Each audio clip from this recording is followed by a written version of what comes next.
cybersecurity and data protection for banking and financial institutions. We're talking about establishing secure infrastructure for financial transactions, KYC, security, banking in a new world order. We have with us our speakers. First up, Ahmad Fakih, the VP Head of Information Security Governance and Risk Management, a prominent bank in UAE. Well, Ahmad is a professional with more than 25 years of experience in information security and technology fields. His research interests are data protection and privacy, information security and technology governance, and information and knowledge economics. Joining Ahmad is Majid Al-Chaudhry, CISO, Allied Cooperative Insurance Bank, a group, Saudi Arabia. Well, the first Saudi to be awarded the best CISO, Mr. Al-Chaudhry provides companies with IT insight, enabling businesses and leadership that will foster a successful business decision-making platform using the right set of IT portfolios. Also joining us is Ardel Oskaya, the regional CISO, Standard Chartered Bank, UAE. Mr. Oskaya is a leading cybersecurity professional with business development management and academic skills, which focuses on securing the cyberspace and sharing his real-life skills as a security advisor. And this entire panel discussion is going to be moderated by Hisham Mohammed, the Chief Information Security Officer, Emirates NBD, Egypt. Well, Hisham is an ITU cybersecurity expert, member in the Blockchain Committee, Central Bank of Egypt, public speaker, blockchain expert, fintech, and an IoT expert, having achieved 4 global awards, and also delivers cybersecurity trainings at Event. So ladies and gentlemen, it's now time to welcome the esteemed panel, panel on this platform, and thank you so much for joining us.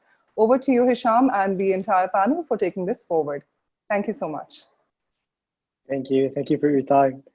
Hello everyone, my name is Hisham Mohammed. I'm Chief Information Security in Emirates NBD Egypt. I'm very happy to be with you all today and with this esteemed panel. Really, we will enjoy this session and we'll get many informative topics regarding securing our data in the financial sector. So let's start with Dr.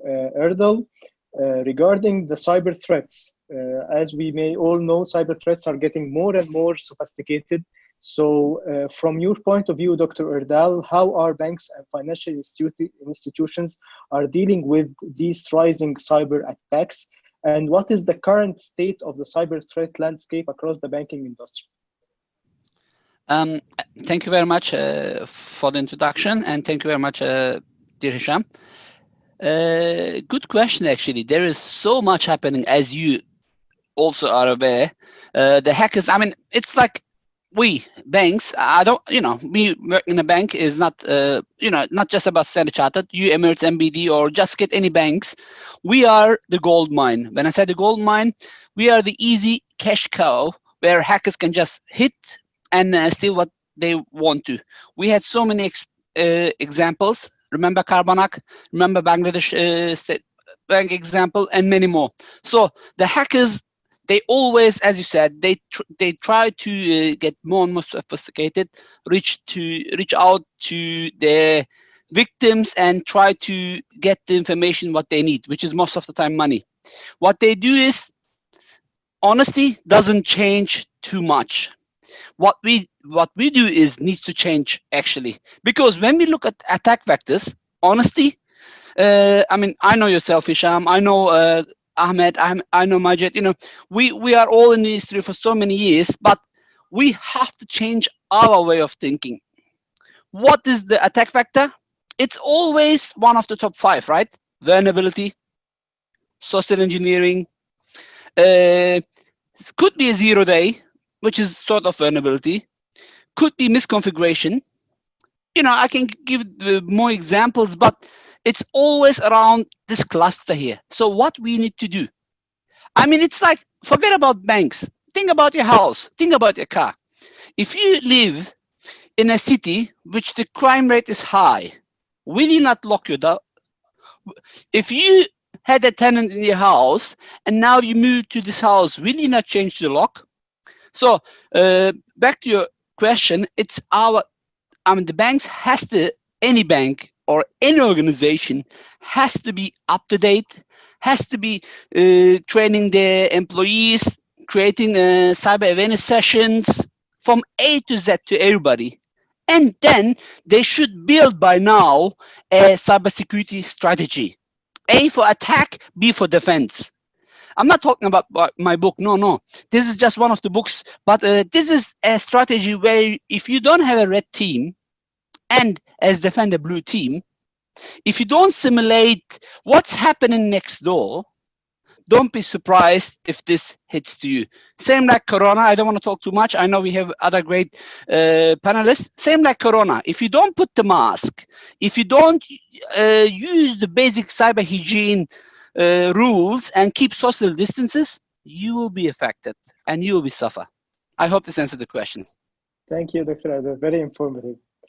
My second question is for Mr. Ahmed. As we may all know now, all organizations are seeking digital transformation, and we already started our digital transformation journey. So my question is, what is the main challenges from your point of view these organizations are facing from cybersecurity perspective? And when we are going to this digital transformation journey, I think we have some sort of other players in the financial journey now, like fintech initiatives or fintech startups, even the TechFin, the technology companies that are joining and delivering financial services now. So how we are seeing all these parts from your point of view and from cybersecurity perspective, do you see that we can deliver to our customer a flexible services and flexible products, but in the meantime, we will save our cybersecurity controls and we will safeguard this customer information? Well, first of all, thank you for allowing me to join you, and lots of questions. I will try to divide the answer and address each part of it. First of all, talking about the digital transformation and all information security transformation to start with, as my colleague Dr. Ardal said, we need strategy. Okay, so the change that we do for digital transformation and information security transformation should be aligned strategically at strategic level. We need to know where we are going. So it's not just securing the digital or the digitization just for the sake of securing it. As you mentioned, it should be securing with enabling the business to make the best use of these technologies. Having the right, I think, enablers, first of all, before even going for the transformation is very important.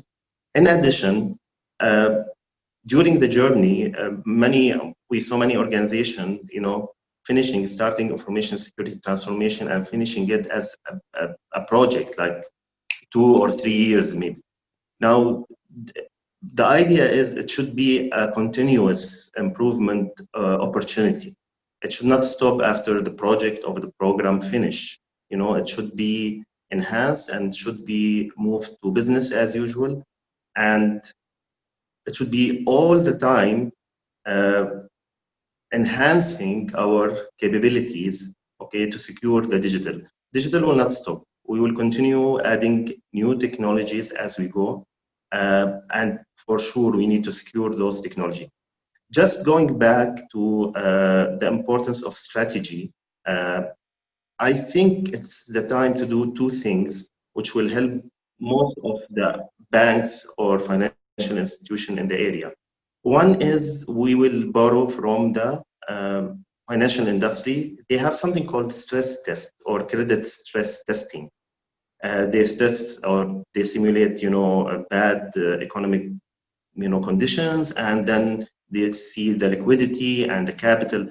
I think the same concept should be adopted in the information security world, and we should move also from being reactive to proactive. So we should not wait for the hacker to do and then we react. We should anticipate what they will do and then be ready. This is very strategically important, and they will support any digital transformation program going forward. This is basically at the strategic level. Then operational and tactical level obviously will follow with a proper planning and change management process. Thank you, Mr. Ahmed. Mr. Majid, my question for you regarding our youth and our millennials, as they name it. Regarding these youth, as you may know, they are dealing with digital channels and online payment services day to day. They don't want to go to our traditional payment services in the financial sector. So my question is, how do you see the youth and data protection? Is it a necessity or a hype? If they are using the new technologies or the new channels, what is your advice to this youth and these people? Thank you very much, Mr. Hisham and gentlemen. The situation, as simple as it is, there is three aspects of implementing a good, effective information security for these millennials and our youth. Okay, the first one, it's going from again the first step, which is the financial institute and their regulations. So, as number one, the local regulators or international regulations that we need to apply with. The second one is the company that our future is going to deal with and going this kind of financial transaction with, for example, application X, and why there should be certain framework or cybersecurity where they need to adapt as an application owner or a business owner. The third one, which is the most important one, is the individual awareness and how we can deal online and do such kind of treatment and financial transactions, to which level we need to go with. Thanks to God, there are a certain number of initiatives. Let me, as far as I'm Saudi, I'm talking about what is going on here as an exemplary situation in Saudi Arabia. That's we included in the first grades schools. Okay, material and context about the information security, about the computing, about how to compute, how to deal with such applications. It's something that's we inject in early age, in the kids' age, early age, where they understand and be aware how to deal with it. And number two, how to protect their financial information, such as credit card with the parents' credit cards or their big brothers, sisters' credit cards. So there is certain. But as an answer, quick one, and make it short, is everything going through about future, about families, about businesses, about digital business transformation, and the new normal, that's as usual, is all about governance. Once we have proper governance, we can have a good strategy, we can have good structure where we can gain the support, we can have good content and context. This is something really important. We can have good awareness, we can have a good team qualification with a red or blue or whatever color. So everything starts with the governance and to follow this governance. The same thing in here, we need to have maybe at least as an initiative, a guidelines, how to deal with and to promote this awareness on the internet and ensure that all of them, they are attending and there is credibility of attending these online courses or education. So it's important and we should focus on it because this is the future and it's something that's we cannot just miss it or ignore it. Thank you, Mr. Majid. And as all my colleagues said, we are insisting on cybersecurity awareness because it's a very, very important part. And we should highly advise that we must have a national cybersecurity program in each country all over the world. Because as Dr. Erdal said in the first session, when we are talking about coronavirus and we said that we take the precaution measure like wearing masks and sanitizing our hand, etc., we must also have some sort of these precaution measures and awareness program for cybersecurity because all the world are going digital now, and this is a very important part. My second question is for Mr. Majid also, since we are talking about regulation and about central banks, and since the Egyptian Central Bank and Saudi Central Bank have many factors are in common, so how you are seeing now the regulations? And as you may know, financial sector is usually heavily regulated. So how you are seeing this regulation and how you are seeing our regulation now, since we have many trending technologies are in the hype, like cloud technology, blockchain, AI, and machine learning. So how you can see the picture now in the era of digital transformation and the era of these new trending technologies that we are using now in KYC security and protecting our digital identity, etc. Actually, the age that we are nowadays, especially with our local regulators, and after reviewing the international regulations and frameworks, please allow me to say that we are in a perfect situation.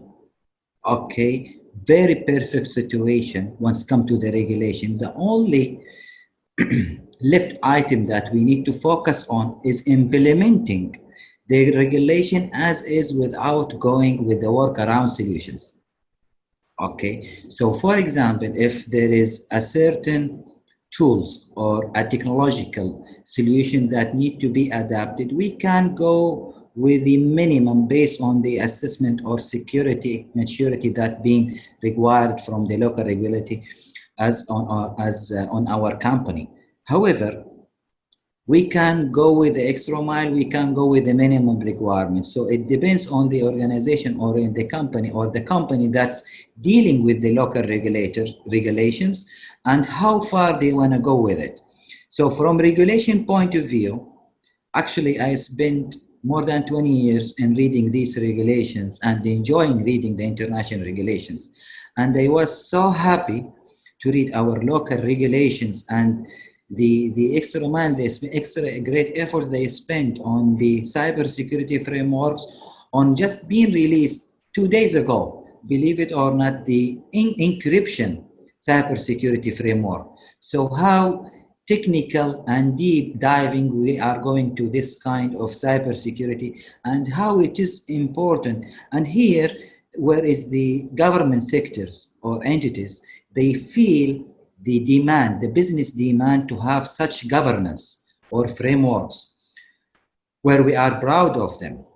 Okay, for example, we cannot go if Mr. Faqih, Mr. Ahmed mentions something very important about the digital business transformation and need to be kind of theories and methodologies need to be adapted. Yes, I do understand. Once come to the business digital transformation, whether the TREF, MIT school, CXO Transform School, whatever school is, I agree for the business digital transformation. However, going forward, we need to have the essential foundation that's come inside, outside cybersecurity to support the digital business transformation. If you got me right here. Going forward with the Internet of Things, big data, AI, all these new era of technologies, emerging technologies, need a strong foundation from cybersecurity. So the only thing left is not about a regulation as much as about for us as companies, as organizations, how far we want to go with. The regulation, it is already there. And people already working in banking industry, they are the most to know that what maturity they want to be there. However, it is our right now, and it's our right moment to go and to implement this regulation as is as a minimum, and look for the next level or next cybersecurity maturity to ensure that we have an extra protection, as Mr. Erdel just said about this lock, changing the lock, the corner that we are living in. So yes, we need to go an extra, and we need to ensure that the cybersecurity, it's important plug-in in a corporate level for all projects, whether a digital transformation, whether having a new building, physical building, whether during the HR process. It's all written in the regulation. I don't need to repeat it again and waste your time, but just go for the regulation and implement it. This is number one, and maybe the last important one, because it's include everything, A to Z. Thank you, Mr. Majid. Thank you. Thank you for this, all the information. Mr. Ahmed, Actually, the image is going bigger and bigger now. We have cybersecurity landscape that Dr. Erdal was talking about it. We have some youth and some millennials that are targeting digital channels and targeting all the new trending technologies that we are talking about today. We have many companies that are playing now in the financial services or delivering financial services, like the fintech startups, like the tech fin companies that are technologies companies that delivering financial services. So the picture is going bigger and bigger. From your point of view, Mr. Ahmed, what is the current common attack vectors in the financial institutions with all these key players that are going to our game now? Thank you, Mr. Hisham. Thank you for the good question. I will go back to two concepts. Mentioned one by Dr. Erdal, which is the money. Basically, financial institution, if they don't have money, if they don't have the assets that these actors looking for, they will not come, right? So they are looking for either money, which is either cash or digital money. Or they are looking for customer data, which is credit card. And so we have a certain assets that they are looking for. Also, what Mr. Majid said, he said that we need a governance. So with this tool, okay, we can be ready, okay, to address all those, what we call them, they call them threat factor, or different. There is different terminology for them. So back to your question, the most common factors is or can be addressed, I will say, even with this, by what my colleagues said. If we, for the millennium, for the corporate employee, for the member of the society, build the right awareness and the right knowledge of the value of their PII, which is their information, whether they are financial, whether they are personal, I think we will embed in them the right immunity. So when they are part of our corporate, when they are in the school, when they are in the government organization, the chances for exploiting those attack factor will be less and less, okay? Because most of the time we can control the physical, the physical control or the physical location control. We can control it. We can put CCTV, we can put alarms, we can put fence. We can control even the digital one by access control, by firewall. Now, no matter what you will do, okay, there will be the attacker that can exploit the human factor. And they will concentrate in the human factor again and again and again, because, no matter what you put, if you have human susceptible to attack, he will reveal his OTP.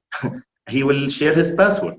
He will give, that he will give the key, even if there's encryption, even if there is. So no matter what, the main factor, I think, or what we need to is to give priority for the human. And again, I re-emphasize what you mentioned and the other respected colleagues. We need programs. We need a nationwide programs that high level the current awareness of the whole society, whether they are wives at home, teachers, government, anyone, everyone, at different level, at different ages, with dedicated program. This way, it will make a big difference, because it will force the attackers to change their, concentration. They will try to shift to a less, now, as long as the human are the weakest point of attack, they will continue exploiting the human attack factors, I believe. Thank you, Mr. Ahmed. Dr. Erdal, my question is now for you regarding the identity protection. Since we are talking about the open banking platform and we are talking now about the total customer onboarding journey digitally online, so in this phase, some of our traditional procedures and traditional techniques have now to be changed in order to cope with this digital journey. So from your point of view, how we can protect these identities online and how to protect our customer data. From the other side, since we are talking about the KYC online also, how we can manage the security of these KYCs and protecting these customer information.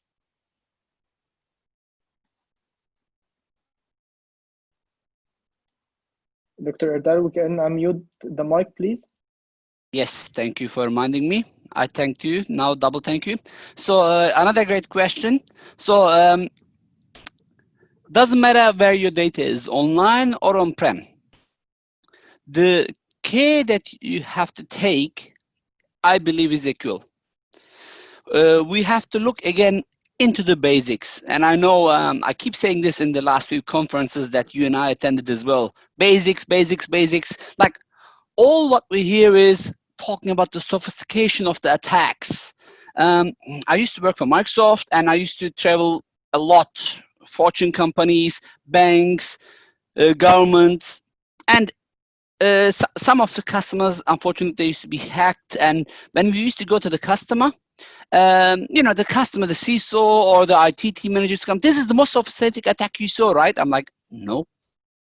If you look, for example, what happened in Aramco in 2013, it was, and then if you look again in Saudi, what happened in 2016? The same virus just changed the form, but the attack vector didn't change. Yes, Aramco's much, I think today, Aramco cybersecurity is one of the best in the world. But what they did is they learned from their mistake. So back to your question, if we really look and take care of the basics, we should be able to protect the identities. And in the same time, we have to, of course, like tools are important, but using the right tools, using the tools in the right way, and then putting defense in depth, putting synchronization, putting, you know, as I think Majid said, as long, you know, you don't have to be today ultra smart to do cybersecurity. Read the regulations, and you know, if your country doesn't have regulations, go to NIST. I mean, most of the regulations are similar; they're cousins. NIST, you know, the American, you know, or just go to a training manual like SANS, EC Council, Logical Operations. They have these basics, and just follow it. Follow it, and ensure you, as I said, put defense in depth. You encrypt the data. You use strong password. You separate the data. You put least privileges, and then we can talk about the rest easily. So what's happening today? Ransomware attacks. Do you remember the first ransomware attack? I think it was 2016. NSA were using, NSA, they were using Eternal Blue. What happened with Eternal Blue?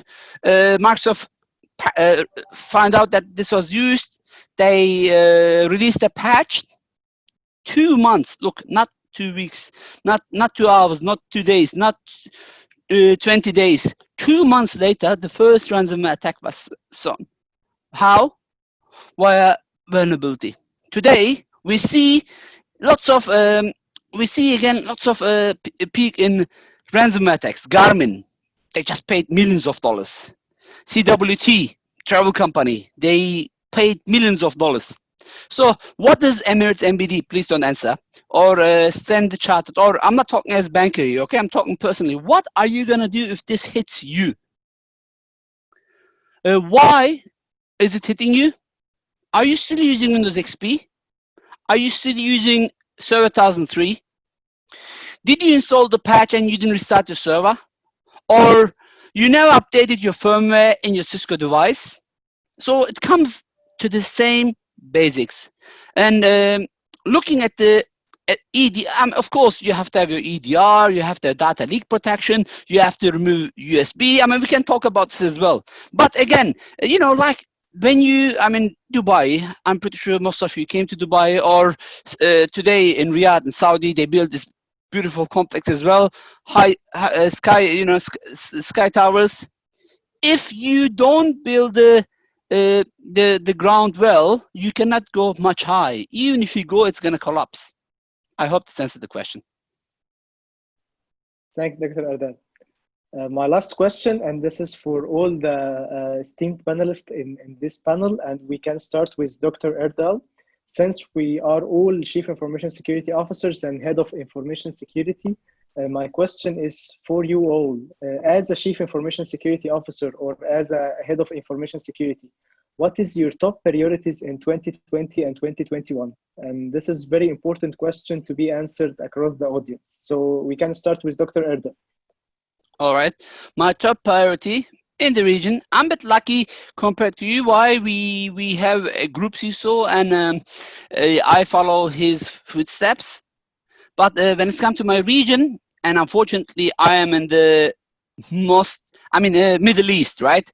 If you look, most of the sophisticated attack happens usually in Middle East, or either the attack factors, I don't want to mention country names, but since I think first human, Middle East was always, if you look for example at Islam, most of the or all religions, like Christianity, Judaism, they were all in Middle East. Today, when you look at the world, most of the trouble is in the Middle East. As a result, this comes to cyberspace as well. I mean, why should I spend millions to train an agent and send it to your organization and hack it? Why? I just create a virus. So my top priority is, of course, not to get hacked. Ensure that my local applications, which I'm responsible of, and the countries that I manage, for example, Egypt is one of them, are safe. Then I'm good with my regulators. Then I ensure that again, this is not just for Standard Chartered Bank. I'm just talking generally, my personal opinion. Every one of us, regardless of which bank you work, our main and first priority is usually protecting our customers and, of course, our assets to ensure that we provide the best. You remove this and put this to any bank, I believe. And again, this is my personal opinion. I don't want to talk on behalf of the bank, right? But this is, I believe, all of us priority. Let's see who's next. Who are you going to ask next? Yeah, Mr. Majid, what is your opinion regarding this question? Do you think different? Actually, as a CISO, almost Mr. Hisham, we have the same answer for you as mentioned by Erdal and everyone here. The most important or the top 3 items in our agenda for the rest of 2020 is to continue protecting our business and customers, number 1. Number 2 is to continue enhancing our information security culture, whether individually, family level, corporate level, and nation level. The third and the last one, continue spending more time and efforts on the information security, not only the cyber security, as an information security overall awareness. And again, on the 3 levels, individual, family, corporate, nation. This is, I think, if we manage to get out of or implement these 3 items, whether you are in the MENA region, Middle East, by the way, the most attacks happen in the Middle East because they are wealthy countries. No one wanna go to poor countries because here where is the money and here is the challenge. And I agree with Erdal. So yes, we need to ensure that we have to continue this education and building the local qualification in all these countries, and to ensure the protection of our businesses and day-to-day operation. Please, thank you. Thank you, Mr. Ahmed. I'm almost aligned with Dr. Erdal and Mr. Hisham. So our priority will continue the same strategy that we have, protecting the customer and enabling the business. And for the remainder of the year, we are trying to take it from security by design to security as a culture. So what we are trying to do, we are embedding security in everything at the organization or at the group level. When a new project starts, security is built in. When a configuration change, when a new product introduced, when a new process revamped or re-engineered. Security is a basic component. It's not something that they will, either think after they finish or after. No, security will be part of the main component. And so this is the main aim and objective. Thanks, Mr. Ahmed. Excellent question, excellent answer. I would like to add something related to this question from my point of view also. I think we must think in 2020 and 2021 how to transform our proactive thinking to our people in our organization, how to give him the approach to think like a CISO, how to have the proactive thinking of dealing with these cyber threats, because they are the first line of defense. So I think the best goal that we can achieve it when we have all the stuff in our organization that they are thinking like a chief information security officer. My questions are done for this panel, but we have some questions from our esteemed attendees, and I would like to share these questions with you. My first question will be directed to Mr. Ahmed. The question is, how do you balance between business requirements which force you to use latest technologies such as cloud, which is expose an institution to new risks? It's the method and the strategy the same. Okay, it's a trade balanced all the time. We need to enable the business. They need to have the competitive advantage. They need to deliver fast to the market. They need to be faster than the competitors. So you can't be hindering the business. You need to enable them. At the same time, if you are strategically aligned with them, if you know the business really, if you know the competitor, so more into like the business information security, just not like the technology, you will be in a good shape to anticipate, okay, those technology and those business product and those, so you be in ahead and you know what you need to, so you will not be surprised. But if you are away from the business, if you are like, technology security, just enabling or following the technical controls, or of course, there will be a gap. I agree with the person who asked the question. There will be a gap, and the security people will find it hard to cope up with the requirement, and I think they will slow the business. So the key here is to be very aligned and to have a business expert or business expertise or business SMEs in the CISO organization, I will say. Thank you, Mr. Ahmed. My second question will be directed to Mr. Majid. Second question, how do we protect banks against the threats evolving from current geopolitical conflicts? We start hearing about a lot of banks' data breaches. So from your point of view, Mr. Majid, how we can manage these parts, since we are, as a financial institutions, are always looking for our reputation? Actually, thank you very much. It's a very good question, but I think I have to leave the floor to Dr. Erdal here as an expert in the banking industry. Maybe I will go for the third question, please. All right. Can I quickly get the repeat of the question, please? Yeah, the question was how do we protect banks against the threats evolving from current geopolitical conflicts? We start hearing about a lot of banks' data breaches, and since we are, as a financial institutions, are getting our profitability from our reputation, so how you are seeing this point? All right. Regardless if it's financial institution or not, I think it's all about coming to the same point. What can we do against hackers? Like, I think it was James Comey who said it. There's two types of organizations. One, they know they've been hacked. Two, they don't. So in this case, you should always be aware.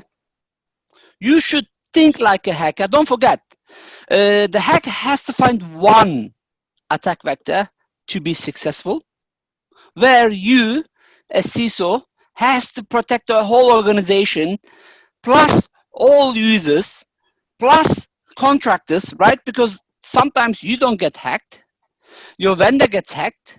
As a result, your data will be leaked out as well. So regardless of the geopolitical or financial or governmental institution, which will come always to the same thing, think like a hacker. Don't forget, they use the same platform like yours. Like some people assume, oh, this hackers has different operating systems. No, they use Linux, they use Windows, and the rest is a mix of that anyway. They use the same tools. So it is, as Chen Chu said 2,500 years ago in his book called Art of War. To win a war, you have to know yourself, but this is not enough. You have to know your enemy, but this is also not enough.